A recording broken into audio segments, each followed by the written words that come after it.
మద్యపాన నిషేధం సంపూర్ణంగా చేసిన తర్వాతే ఓట్లు అడగటానికి మీ ముందుకు వస్తా. ఈ మాట మీరు అన్నది నిజం కాదా జగన్మోహన్ రెడ్డి గారు? మా 5 ఏళ్ల పరిపాలన అయిపోయిన తర్వాత మద్యపాన నిషేధం పూర్తిగా అమలు చేసిన తర్వాత అప్పుడు మీ ముందుకు వస్తా ఓట్లు అడగటానికి. ఏం చేసావు నువ్వు? మద్యపాన సేవనం బ్రహ్మాండంగా పెంచారు మీరు.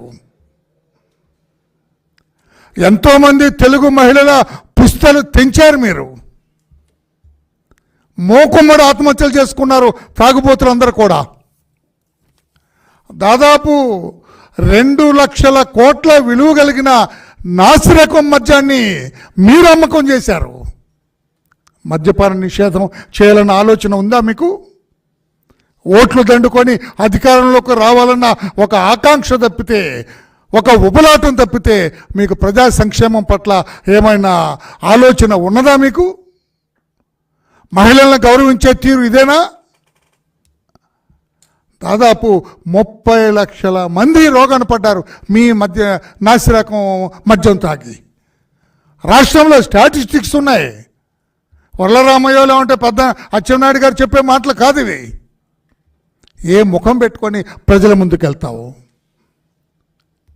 ఏ ముఖం పెట్టుకొని మీరు మహిళల ఓట్లు అడుగుతారు? అందుకే అంటూ ఉన్నా నేను, మీ మేనిఫెస్టో అమలంతా బూటకం, అబద్ధాల పుట్ట. రాష్ట్ర ప్రజలు ఎవ్వరు కూడా నమ్మే స్థితిలో లేరు అని చెప్పి కూడా